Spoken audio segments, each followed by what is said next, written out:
ประสบความผลสำเร็จนะครับคือว่าเราเห็นว่าคือจุดเป้าหมายของการทำกฐินจริงๆก็คือ1อยากจะให้คนสามัคคีกันเนาะอย่างที่จริงก็คือ2ก็คือว่าอยากจะให้คนเนี่ยได้เรียกว่าได้ถวายผ้าจริงๆไม่ได้เน้นบริวารเหมือนบ้านเรานี่มันเน้นบริวารกันนักไงครับเราเรียนกันว่าคือทางพุทธเนี่ยเขาก็แบบเน้นคือความสามัคคีก่อนชุมชนแล้วก็เป็นการผ้าได้ผ้ามาก็ไปตานผ้าพระส่งเนืองๆก็ได้ใจอีกนะอันนี้คือสาระสำคัญที่ว่าทำจะได้ครับไอ้กฐินของเขานั้นมันจะมีผลมากอันนี้นะครับก็ขอพูดไว้ประมาณนี้ก่อนพระอาจารย์สุพจน์ครับครับผมครับไปที่หลวงพ่อพระครูสุจิตาอนุรักษ์สักหน่อยเดี๋ยวมีเพื่อนถามมาว่าบุญกฐินจำเป็นต้องมีพระป่าด้วยทุกครั้งก็ขอความรู้ขอบคุณเจ้าเนี่ยนะหลวงพ่อว่าจะได้เดี๋ยวก่อนเอากฐินนี่นะกฐินจุลกฐินมหากฐินก็ดีเริ่มต้นเงามันเกิดมาจากอันอย่างที่กำหนดชื่อว่ากฐินมันหมายความว่าอะไรมันแปลว่าอันอย่างมันมาจากอันอย่างกฐินเนี่ยมันมาจากอันอย่างแล้วก็กำหนดการทอดกฐิน1 เดือนเนี่ยจะได้ไปกำหนดเป็นผู้กำหนดเอากฐินก่อนกฐินแปลว่าอันอย่างแปลว่าอันอย่างเริ่มต้นมาจากใดและหน้าที่ผู้ที่ทำตัดผ้าเย็บทอเนี่ยเป็นหน้าที่ของโยมก็ว่าของพระแต่ก่อนเนี่ยเป็นหน้าที่ของโยมก็ว่าของพระจะต้องทำกฐินเอาไปจะขยายว่ากฐินมาจากคำว่าแปลว่าจะได้นิมนต์เจอเพื่อขยมเลี่ยมก่อนเนาะอาจารย์เนาะเพราะขยมสอนวิชาวินัยปิฎกมันเริ่มสอนมั้ยสอนนักศึกษาปริญญาตรีคำว่ากฐินเป็นชื่อไม้สะดึงหรือไม้เนื้ออ่อนที่พระจะต้องเอามาจริงๆแล้วมันก็มาตรงที่คำถามหลวงพ่อว่าใครเป็นคนเย็บผ้าเป็นคนทอจริงๆคำว่ากฐินเป็นพุทธบัญญัติของพระพุทธเจ้าว่าภิกษุหลังจากออกพรรษาจำพรรษาครบไตรมาส3 เดือนแล้วเธอจะได้รับอานิสงส์กฐินคือได้รับการอานิสงส์กฐินนี่จะมี5 ข้อแต่ว่าภิกษุผู้ที่จะได้รับกฐินนั้นน่ะต้องเป็นภิกษุที่มีจีวรเก่าค่ำคร่ามีพุทธเจ้าเคยอนุญาตและพุทธเจ้าลงมือเป็นคนสวกได้ฮื้อตัวฮื้อผ้าสวกได้เดี๋ยวสวกได้ขยายคำว่าสวกได้น้อยคือโสนได้เพราะว่าการทำผ้ากฐินการเย็บเนี่ยทุกเจ้าเฮามันเดอะแมนโลกเป็นผู้ชายการเย็บนี่มันจะมานั่งเย็บนี่บ่ได้ก็เลยต้องเอาไม้มาแต่งมาตีกรอบมาเป็นสะดึงไม้สะดึงเนี่ยเขาเรียกว่าการกรานกฐินการทำไม้ตีกรอบสะดึงแล้วก็เอาผ้ามาขึงแล้วก็ผ้านี้มันจะต้องเป็น4-5 ส่วนตามรูปแบบดีไซน์ที่พระอานนท์ดีไซน์ไว้สมัยเมื่อออกแบบจีวรไงเป็นดีไซน์แบบคันนาของชาวมคธจะส่งมาทั้งเหนือเฮามันมีขัน5 ขันน่ะมีขัน5 ขันทุกเจ้าเฮาพอใจน่ะมันก็จะยิบก็ต้องช่วยกันยิบช่วยกันเอาไม้มาขึงตึงมันยิบกันยิบอย่างงี้ไงฉะนั้นมันก็ตรงกับคำตอบหลวงพ่อในพุทธการทุกเจ้าเป็นคนหยิบครับแล้วทุกเจ้าเนี่ยถ้าที่หยิบทุกเจ้าว่าหาผ้าที่มาไปเป็นกฐินได้ไงสมัยนั้นก็คือไปดึงเอาจากผ้าห่อศพผ้าอย่างมาผ้าที่เก่าค่ำค่าเอามาแล้วมารวบรวมใช้เวลา1 เดือนหาผ้ามาถ้าบัดได้แล้วทุกเจ้ามัวไปซ่อกฐินแล้วก็บัดได้ผ้ามาครบ5 ขันเนี่ยกฐินเป็นอันดอกก็คือทำผ้าไม่สำเร็จดอกก็คือทำผ้าสำเร็จแต่ว่าอานิสงส์กฐินก็ยังได้อยู่อานิสงส์กฐินก็คือว่าไปไหนบ่ต้องเอาผ้าไตรจีวรไปครบ3 ผืนอาจจะมีแค่จีวรกับสบงอังสะนี่มันมีอังสะนี่สบงจีวรสังฆาติสบงจีวรสังฆติอังสะนี่เอาของแม่ของตู้แม่มาของภิกษุณีมาอังสะนี่ใส่เนี่ยเขาเอาของตู้แม่มาในยุคหลังเองนะครับที่เรียกว่าอังสะข้าวของตู้แม่ตู้ป้อแต่หมีตัวเอาของตู้แม่มาเอามา3ไปไหนเราก็สามารถ เอาผ้าไตรจีวรไปบอกครบได้อาจจะมีสบงกับจีวรบดายสังกติบอกเอาไปก็ได้นี่คืออานิสงส์กฐินและไปไหน3ตนนี้สามารถฉันเป็นหมู่คณะได้ฉันคณะโพธิคณะโพธิหรือปรัมภระโพธิเพราะในพุทธบัญญัติในนั้นว่าห้ามไปแล้วก็ไปรบกวนญาติโยมไปกินกันหลายคนสมมตินิมนต์หลวงพ่อเจ้าคณะอำเภอด็อกเตอร์ตนเดียวแต่ไอ้2ตนเนี่ยพ่อครู2ตนเนี่ยมันบิณฑบาตมาได้เลยก็จะเอาไปฉันตัวอย่างเงี้ยหลังจากรับอากฐินแล้วเนี่ยเอาไปตัวได้อย่างนี้ครับนะแล้วก็ที่หลวงพ่อถามว่ากฐินนี่เดิมนั้นตู้เจ้าเป็นคนทำตู้เจ้าเป็นคนเย็บย้อมแล้วเอามอบให้ภิกษุผู้มีจีวรชินะค่ำค่าเก่าแล้วก็มีอุปโลกมีเขาเรียกว่าอะไรมีมติสงฆ์ว่าหลวงพ่ออาจารย์พระครูสุจิตเจ้าคณะอำเภอฝางเปิ้นมีจีวรเก่าค่ำค่าเด้อเฮาคนจะมอบผ้านี้ซึ่งเขาช่วยกันทำมอบเพื่อหลวงพ่อได้ครองหลวงพ่อได้ครองกฐินได้องค์ได้ครบแล้วเป็นผู้ได้รับอานิสงส์กฐินพวกเฮาที่เป็นทุเจ้านั้นก็ได้รับอานิสงส์กฐิน5อย่างนะครับ5อย่างเนี่ยครับอย่างเขาถ้าสมมติว่าพิจารณาหันหลวงพ่อมีผ้าจีวรติดแอร์เนาะเหมือนกับผ้าปูหมอนปูพามนั่นน่ะก็พิจารณาคือได้เนาะติดแอร์ผ้าจีวรติดแอร์แล้วไปก็ใช่เหมือนพระเจ้าอนุญาตครั้งแรกเหมือนทำผ้าอนุรุทธะนะพระเจ้าลงมือช่วยกันพระเจ้าเป็นคนสอยเข็มทรงช่วยกันเย็บเลยที่ในอัตถกถาวินัยครับพระเจ้าช่วยด้วยครับและกำหนดอานิสงส์กฐินเนี่ยคือแสดงว่าผ้ากฐินเนี่ยคือกฐินเนี่ยแสดงว่าเป็นผ้าผืนเดียวที่ตัดเย็บย้อมผืนเดียวก็ได้เฉพาะจีวรมันก็เป็นผ้าไตรครับผ้าไตรผ้าที่เกิดขึ้นผ้าที่เกิดขึ้นใช่กับผ้าจีวรเย็บบันเดียวเสร็จเนี่ยจีวรผืนเดียวก็ใช้ได้เป็นผ้ากฐินใช่ก่อเป็นใช่ครับตัวกฐินนั่นคือตัวนั้นคือสบงตัวผ้ากฐินผ้าธาตุสังคตินี่มันมาทีหลังหลวงพ่อไตรจีวรมันจะมีอุตราสงฆ์อันตราวสกสังคติครับมีอยู่ในไตรจีวรมี3อันครับอุตราสงฆ์อันตราวสกสังคติต้องแล้วมีอันนี้คือเรียกว่าไตรจีวรครบกฐินจะต้องมี3อย่างนี้ครับพ่อผ้านุ่งผ้าห่มใช่ผ้านุ่งผ้าห่มผ้าจีวรทำเสร็จครับจะต้องมีครบเนาะใช่ครบไตรจีวรครับ3 ผืนแต่ว่าความเป็นจริงคือกฐินนี่คือแค่ผืนเดียวก็ได้แล้วนี่ฮะโยมอาจารย์ปรวิทย์แค่ผืนเดียวก็เป็นกฐินได้สมัยก่อนนี่ผืนเดียวว่าสมัยนี้เนื่องจากว่ามันมีผ้าเยอะเนาะมีเยอะก็ยังว่าเนี่ยพอผ้าเยอะปุ๊บเขาเรียกบ้านเราของว่ามหากฐินที่ตานผืนเดียวนั่นเป็นจูลกฐินแปลว่ามีบริวารน้อยเอวะคำแรกผมเข้าใจว่าจูละนี่น้อยนี่หมายถึงว่าใจอย่างน้อยแต่จริงๆควรเป็นความหมายคนไทยครับว่ามีบริวารน้อยในพระไตรปิฎกวินัยปิฎกไม่มีปรากฏคำว่าจูลกฐินหรือมหากฐินนะครับมีแค่ผ้ากฐินอย่างเดียวจูลกฐินนี่ตามหลวงพ่อเข้าใจเนี่ยคือมันจะมีเวลาน้อยสมมุติว่าอื่นเขามีการจองกฐินเรียบร้อยหมดแล้วแต่วัดนี้ยังไม่มีไปพบทีหลังก็เป็นมีเวลาน้อยที่จะต้องทำกฐินนะหรือว่าจุละเล็กน้อยอันนั้นกับแม่นครับหลวงพ่อจุละเล็กน้อยเพราะว่ามีเวลากระชั้นชิดมีเวลากระชั้นชิดต้องเร่งเหมือนที่ผมว่าทางอีสานเป็นของกฐินแล่นที่พระพุทธเจ้าตรัสว่าแล่นมันต้องช่วยกันล้นพระพุทธเจ้าตรัสตอนนั้นว่า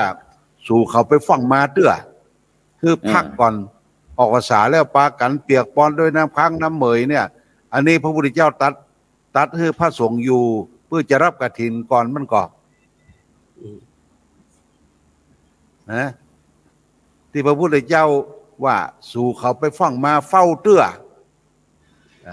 บางคนเปียกปอนด้วยน้ำค้างน้ำเหมยฟังมาเฝ้าพระพุทธเจ้าน่ะพระพุทธเจ้าบัญญัติให้อยู่สักเดือนหนึ่งเป็นหน้ากฐินนักเป็นหน้าทำผ้ากฐินถึงจะมาพบมาปะพระพุทธเจ้าได้พระเจ้าตัดไปอีกก่อนแม่ก่อน1 เดือนแม่ครับตัดให้ภิกษุฉัพพคี30 ลูกชาวเมืองปาฐาที่ฟังมาไหว้พุทธเจ้าเนี่ยออกพรรษาเนี่ยครับ ชาวเมืองปาฐาน เออ ที่ฟังมา30รูป อืม แล้วก็ที่คุณเรนูเพิ่นถามว่ากฐินจะต้องมี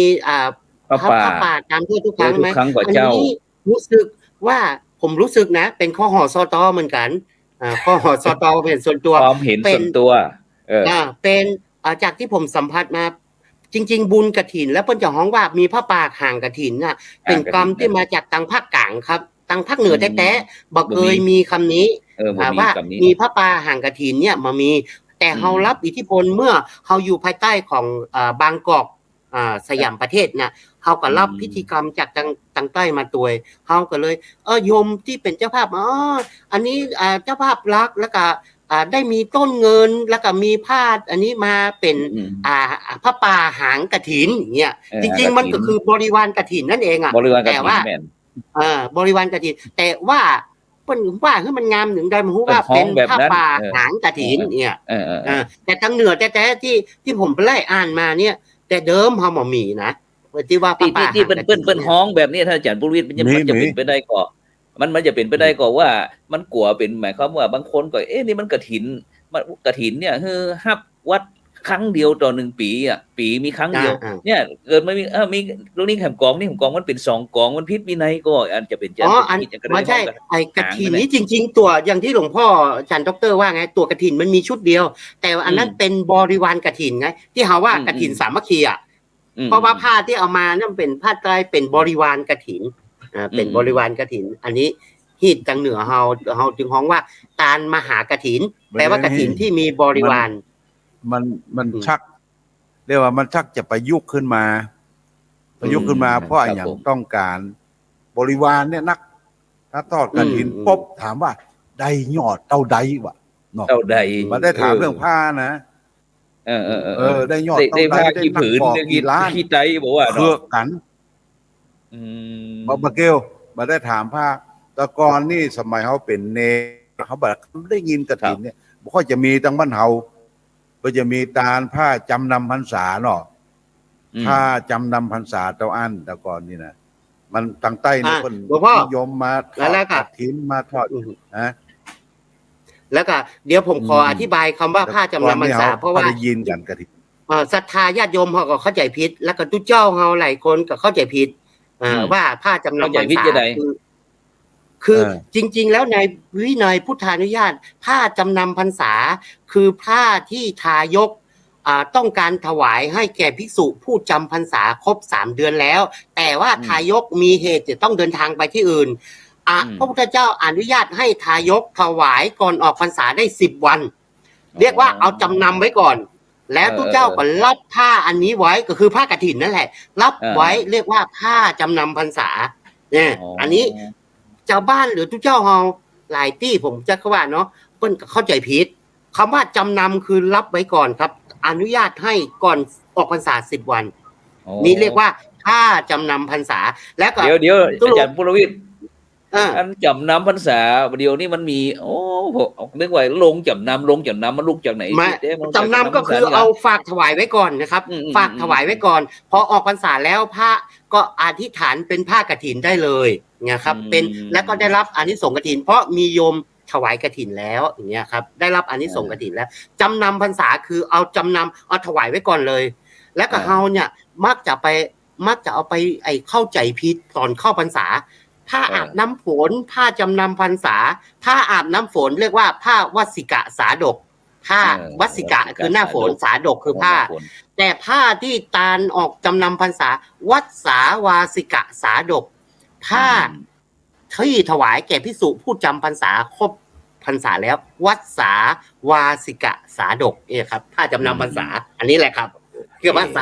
ษาบาลีมันฉะนั้นก็บรรดาท่านผู้ฟังท่านผู้ชมตอนนี้ก็กำลังติดตามรายการพระพุทธศาสนา4แผ่นดินนะซึ่งเขาก็ได้รับความเมตตาจากคณะครูบาอาจารย์มีหลวงพ่อพระครูสุจิตานุรักษ์ท่านอาจารย์พระมหาดวงทิพย์ปริยัตถาลีพร้อมถึงท่านอาจารย์ปุรวิทย์วันทาจากวันทาทัวร์แล้วก็ มหาวิทยาลัยมหาจุฬาลงกรณราชวิทยาลัยเขตเชียงใหม่นะซึ่งแต่คืนนี้เขาก็อู้กันว่าบัดใดด่านของเขาจะเปิดสักเตือนะซึ่งเขาก็รอมานี่3 ปีแล้วนะครับฉะนั้นก็บรรดาท่านผู้ฟังอยากจะรู้อยากจะทราบอย่างเด้อนะส่งข้อความมาทางอินบ็อกซ์ได้นะหรือว่าบรรดาท่านผู้ฟังท่านผู้ชมที่ติดตามทั้ง FM ขึ้น 104.50 เมกะเฮิรตซ์ของเขาก็โทรศัพท์เข้ามา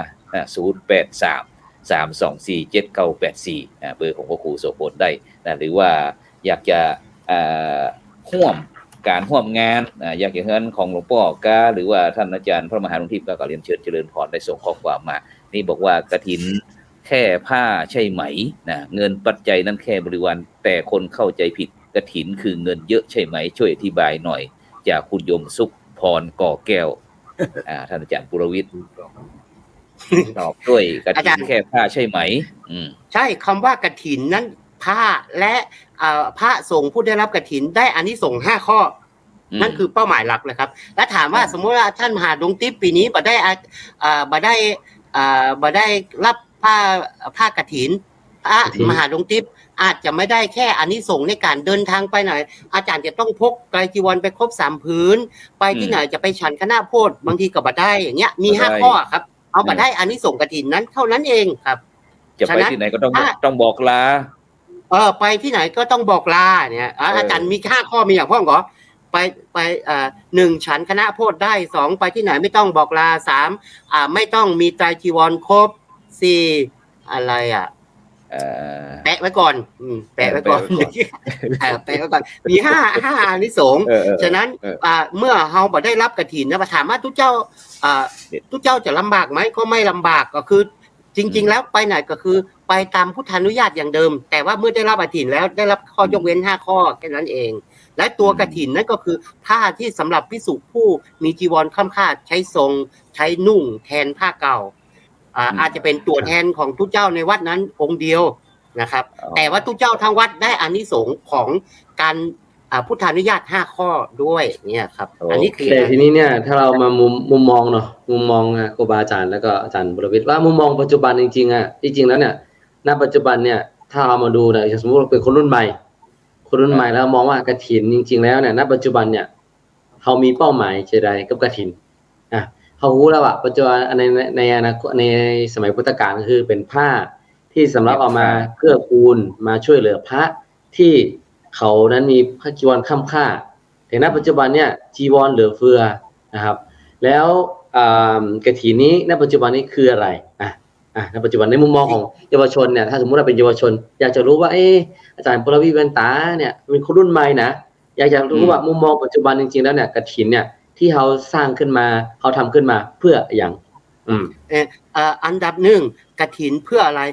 1ด้วยการที่เราถูกปลูกฝังเรื่องอามิสทานการทำบุญด้วยอามิสบุญกฐินถือว่าเป็นบุญเฉพาะการเพราะอะไรครับกฐินมีเวลาแค่การได้ทำบุญแค่1 เดือนใครก็ตามที่ได้ร่วมกันทำบุญกฐินเรามีเวลาแค่1 เดือนเนี่ยนอกจากนั้นฝ่ายกฐานกฐินก็ได้มาได้แล้วฉะนั้นจึงเป็นบุญใหญ่เฉพาะการปีนึงมีเตื้อเดียวและมีเดือนเดียว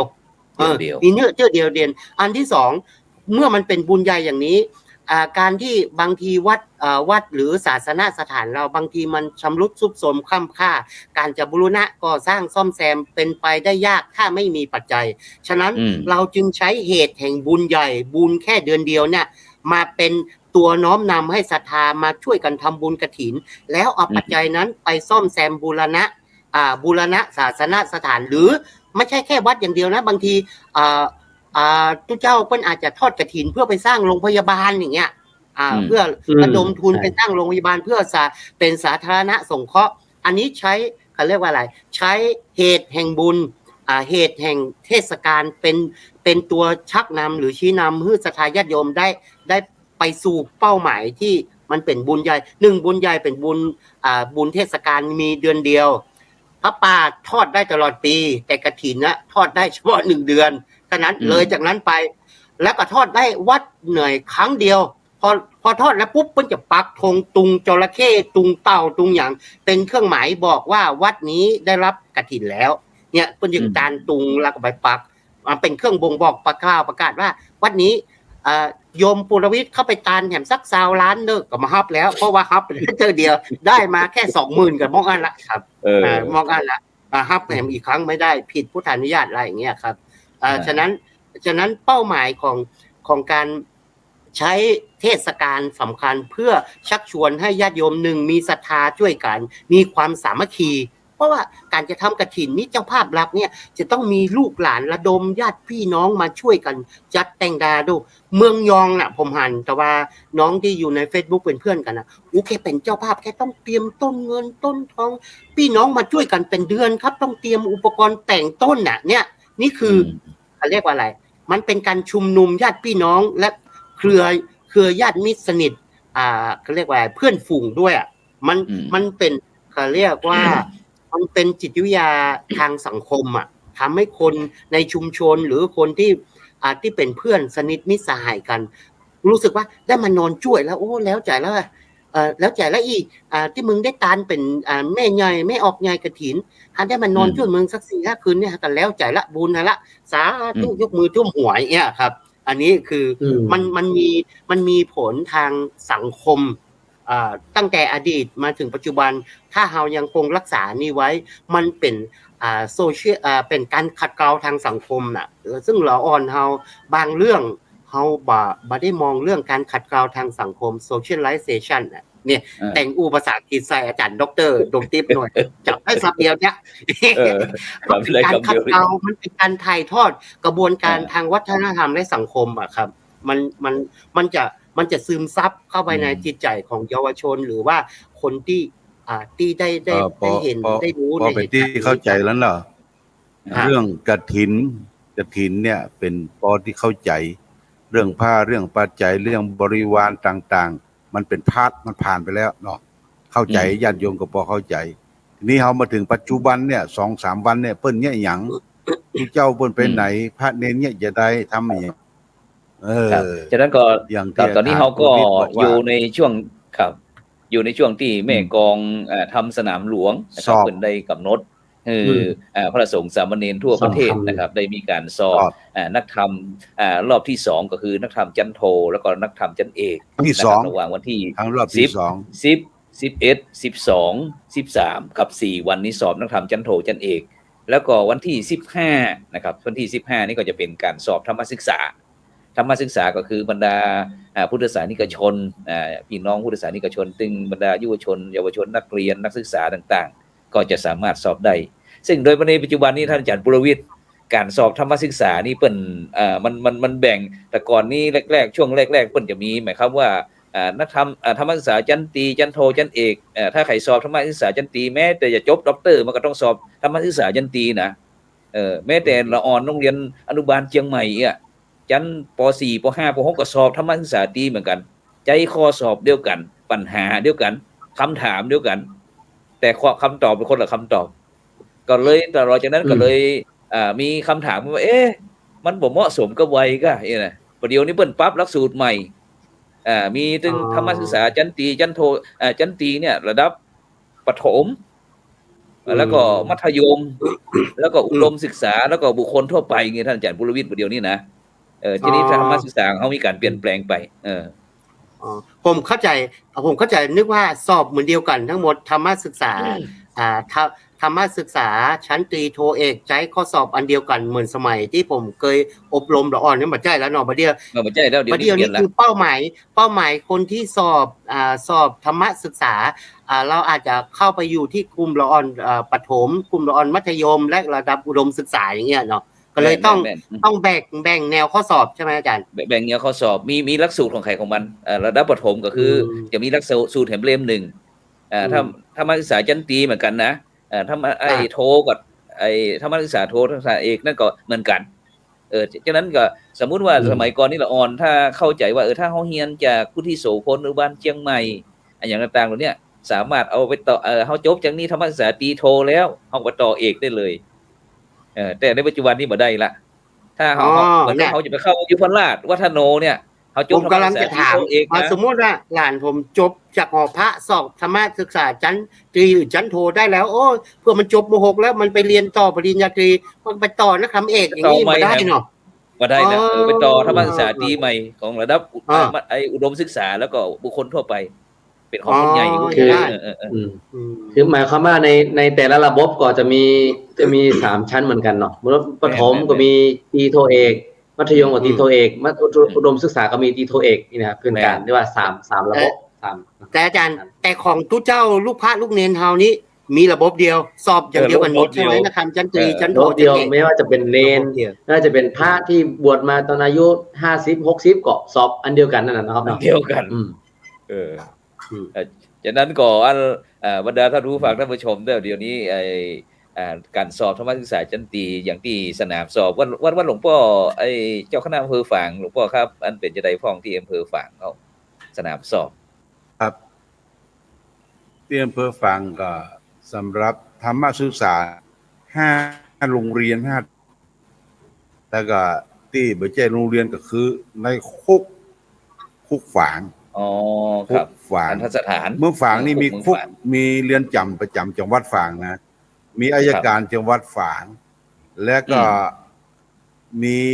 ที่ดินจังหวัดฝาง แต่ยังไม่ได้เป็นจังหวัดอย่างนี้มันเอาเนื้อต่ำใจนะทุกสิ่งทุกอย่างพร้อมทรัพย์หมดอะพร้อมทรัพย์หมดที่อำเภอฝางนี่นะ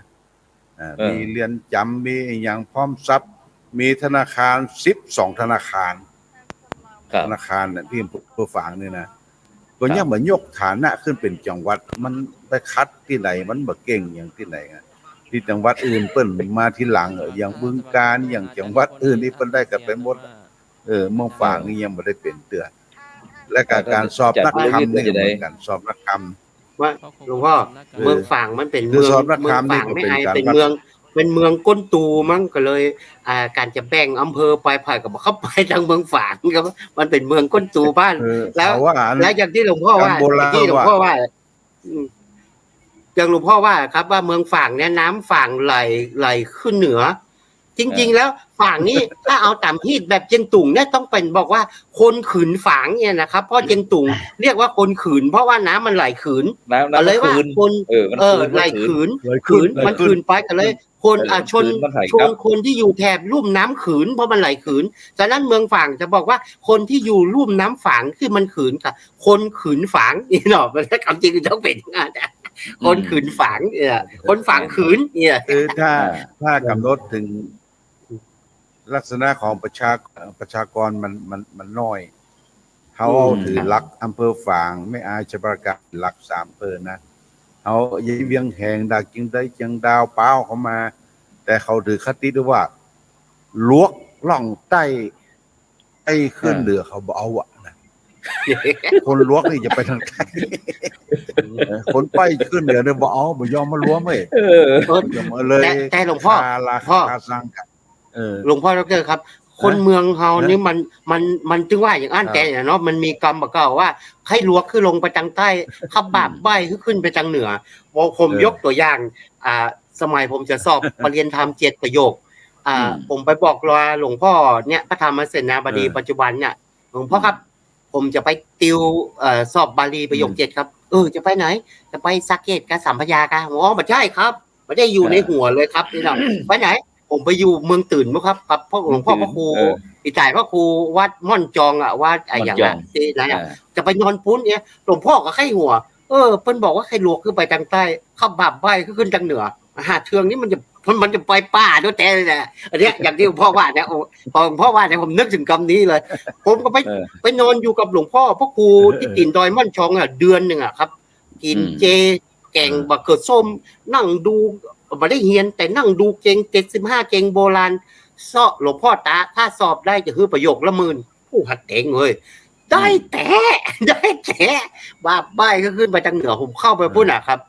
ตีนดอยเมืองตื่นพุ่นครับตีนดอยเมืองตื่นเนี่ยสอบ อาจาร ได้ ย์กุลวิทย์มีข่าวแทรกน้อยหนึ่งในวันที่12-13ก็ฮะ12-13วันนี้นะมีของพระเดชพระคุณหลวงพ่อพระพรหมเสนาบดีคณะกรรมการโครงการหมู่บ้านรักษาศีล5โครงการรักษาศีล5คอยแห่งประเทศไทยเนี่ยเปิดมีกิจกรรมนะที่จะไปม่อนตื่นนั่นแหละ ที่ท่านอาจารย์ปุรวิทย์ว่าตะกี้นะเพิ่นบอกว่าคณะกรรมการขับเคลื่อนโครงการหมู่บ้านรักษาศีล5ร่วมกับวิทยาลัยสงฆ์พุทธปัญญาศรีทวารวดีกองทุนพัฒนาสื่อปลอดภัยแล้วก็สร้างสรรค์เทศบาลตำบลอมก๋อยนะโครงการที่แสดงตนเป็นพุทธมามกะแล้วก็มอบพระพุทธรูปนะแก่พี่น้องเจ้าเขาปะกะยอนะที่บริเวณลานพระธาตุดอยแก้วอำเภออมก๋อยจังหวัดเชียงใหม่ในวันที่13 ธันวาคมปี 2565อาจารย์ปุรวิทย์นี่นะเพิ่นฝากข่าวมาว่าเพื่อที่จะได้ประชาสัมพันธ์ถึงคณะสงฆ์จังหวัดเชียงใหม่หรือคณะสงฆ์คนเหนือเนี่ยได้ไปร่วมโดยเฉพาะอันพระพุทธศาสนาในปัจจุบันนี้เพิ่นมีพิธีมอบพระฮือกับพี่น้องชาวปะกะยอนี่อาจารย์พระครูโสพลครับถ้าช่วงเวลางานนั้นถ้าอาจารย์พระครูมีที่นั่งว่างหรือมีคนขับรถก็บอกนะครับเราก็จะได้แอบไปตัวยครับเข้าไปร่วมพิธีอ๋อได้แอบไปตัวยยินดีเลยลักมอบไปอยู่ใต้กับบะเพราะอาจารย์พระครูโสพลสักคนนึงนะครับได้ตรงนี้จากนั้นก่อนท่านอาจารย์มหาหลวงทิพย์มีอย่างเสริมพ้องวันนี้ครับเลยแทรกลงก่อนหนึ่งการศึกษาของเราเนี่ยสำคัญครับอาจารย์นะเพราะว่าณปัจจุบันนี้เองเนี่ยคือหากว่าการศึกษาของเรานั้นบ่มีการจัดระเบียบที่มันดีนะผมว่านะครับคือพระสงฆ์องค์เนรเรานี่น้อยลงทุกวันแล้วนะครับเพราะฉะนั้นก็คือการที่เราส่งเสริมช่วยกันส่งเสริมเช่นพระสงฆ์องค์เนรเป็นญาติโยมเนี่ยคือเนี่ยที่หังว่าการศึกษาพระปริยัติธรรมเนี่ยมันสำคัญนะเขาต้องเข้าไปช่วยโดยเฉพาะในอำเภอต่างๆก็ดีแล้วก็เขาก็ต้องเป็นส่วนหนึ่งครับอาจารย์ต้องมาช่วยในการสอบเนาะมาเข้าสอบนักธรรมศึกษาเนี่ยถ้าว่าเขามาช่วยสอบมันก็เดี๋ยวจะหายแล้วก็เขาก็มีความรู้ในด้านของพุทธศาสนาเป็นการเรียกว่าร่วมกันในการที่จะจันโลงพุทธศาสนาทางด้านของปริยัติคือการศึกษาเราเรียนปฏิบัติเขาก็ร่วมกันปฏิบัติแล้วก็เขาก็จะเกิดผล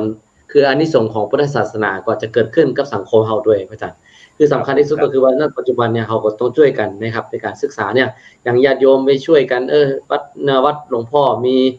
พระเนรองค์เนรเขาก็ไปช่วยกันในการสนับสนุนทุนการศึกษาพ่องแก่พระภิกษุสามเณรแก่เยาวชนที่ด้อยโอกาสนะครับอย่างที่ไปบนดอยเนี่ยอาจารย์เนี่ยสุดยอดมากครับคือบนดอยเนี่ยเขาก็จะได้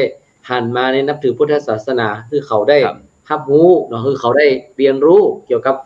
สิ่งที่ดีๆนะอาจารย์ผมว่ามันก็จะเป็นส่วนหนึ่งในการให้พุทธศาสนาของเขานั้นก้าวไปได้ไกลมากขึ้นครับ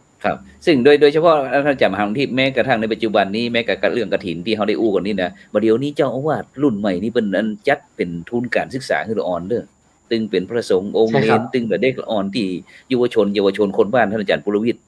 ว่าพระสงฆ์เขาไปเจ้ธรรมดานะไปเจ้ว่ามุ่งแต่จะไปสร้างแต่เสนาสนะวัตถุอย่างต่างๆในเปิ้นว่าศาสนธรรมศาสนาทายาทเปิ้นว่ามีความสำคัญเดี๋ยวนี้เขาจะหันพระสงฆ์กันเงินกฐินออกมาเลยบอกว่าเนี่ยเป็นทุนการศึกษา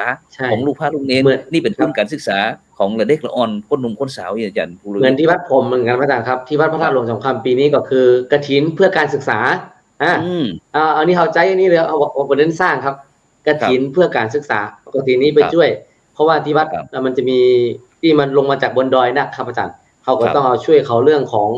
การใช้จ่ายพ่องการซื้อหนังสือในการเล่าเรียนพ่องนี่นะอาจารย์ครับอันนี้ก็ส่วนหนึ่งดีมากครับอาจารย์ครับผมครับฉะนั้นก็เรื่องราวที่หมู่เขาจะอู้กันแหมนักแต่เนื่องจากเวลาหมดเวลาก่อนท่านอาจารย์ปุรวิทย์ฉะนั้นก็ต้องอาจารย์ขอบคุณหลวงพ่อเอาแค่เรื่องผมสงสัยไว้ได้เขาก็เลยไม่ได้อู้หัวข้ออย่างเขาสักอย่างแม่นว่าเป็นอย่างแล้วก็ท่านอาจารย์พระมหาดวงที่ปริยัติธารีปริญญาธรรมเก้าประโยคดร.จอมคำหลวงเขมราชนครเชียงตุงท่านอาจารย์ปุรวิทย์วันตาจากวันทาทัวร์ไผอยากจะไปแอวไหนไปจังใดทั่วโลกบอกวันทาทัวร์นะแล้วก็เป็นราคามิตรภาพฉะนั้นก็ขอบคุณอนุโมทนากับบรรดาท่านผู้ฟังท่านผู้ชมทุกท่านสำหรับในค่ำคืนนี้เวลาหมดเวลานำรายการจากไปก่อนขอกล่าวคำว่าสาธุ